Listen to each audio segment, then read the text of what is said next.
Hello and welcome to the Temple of Tomes with your host, Indie Comics Jones. Today is November 7th, 2022, and this is episode 548.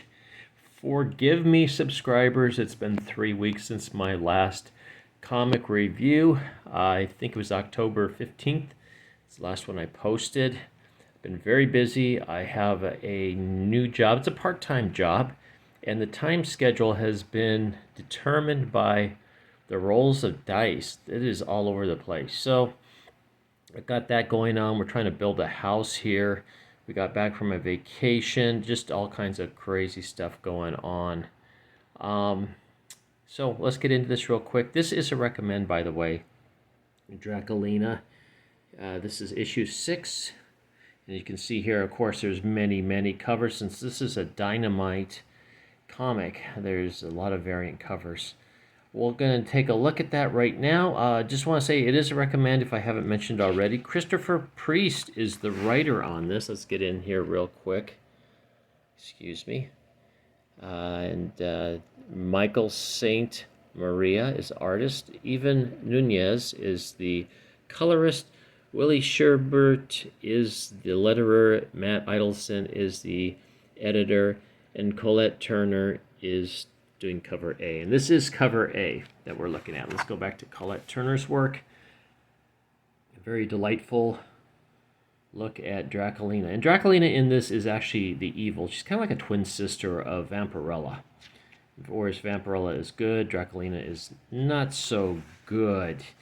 Okay, this is a very complex and at times confusing story. We've got a lot of different Draculinas in this because it has to deal with interdimensional travel, parallel universes, if you will, and then quite a number of side stories, and they're all kind of captioned this way, going back and forth as both flashbacks and forward to nows. And since we're looking at a number of different characters, it gets a little confusing. But it really is a heartwarming story with a lot of humor and I want to say a lot of action, which is great. The art in it is very likable. We get like the Katie is the young Draculina in a separate dimension. She is a foster child who's lost both her parents. We've got a detective trying to piece all these murders together because when Draculina creates, the adult Draculina creates a murder, she kind of like passes out, and in this universe Kate, which is the young Draculina, appears, and so she appears at the murder scene with these dead bodies. So that detective's trying to figure it all out. Like I said, there's lots of action, lots of beautiful women in it, which is okay by me. Here we show another variant of Vampirella Draculina just popping in here. It gets confusing because there's a lot going on. And then we have the Sirens Gate ad, which looks nice. It might be something I will look into if I do see it. I'm not sure when it comes out, but it actually looks pretty interesting. I do have another Dynamite, a brand new Dynamite comic that I will be reviewing hopefully shortly. I'm about 7 comics behind now. So you get the nice fight scenes, we get a chase scene, we get a cathartic scene for Draculina, and we get a kind of, what do you want to call it? Kind of a,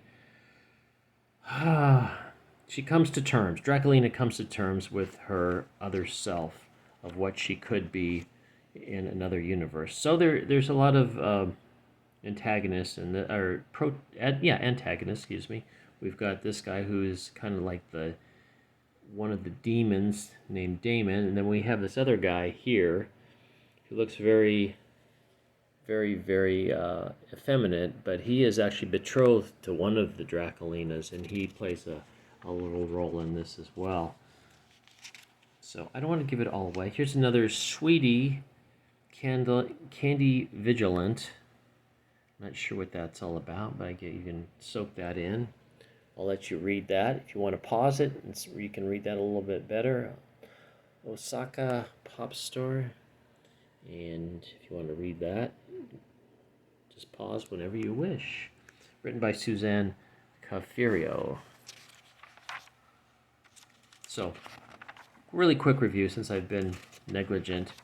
And this is the end of the arc. There will be another continuation of Draculina. Christopher Priest actually seems to be a superb writer, and he really shows his marks in this one. So our next one is, you can get down here, it's coming out in early 2023. So we're a little ahead at least on that. I think this came out about 6 weeks ago. Let's see what else we've got here. Unbreakable Sonia. Looks like Sonia as a young girl. We gotta zoom in there. And we've got some variant covers. You take a look at those.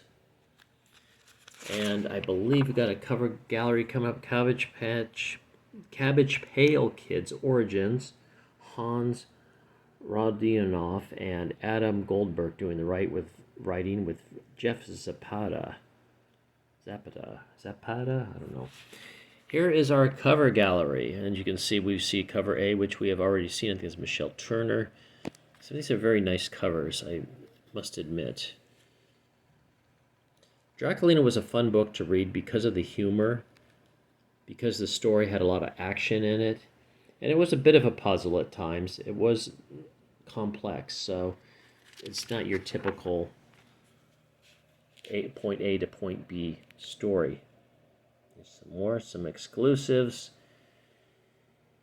maybe some cons or some certain comic book stores.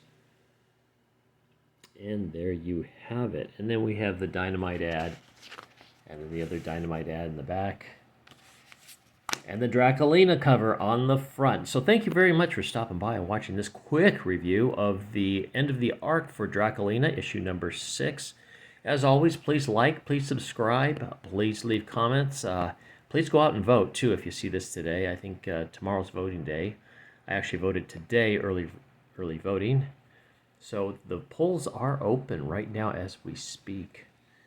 And we'll see you next time at the Temple of Tomes. This is Indie Comics Jones bidding you adieu.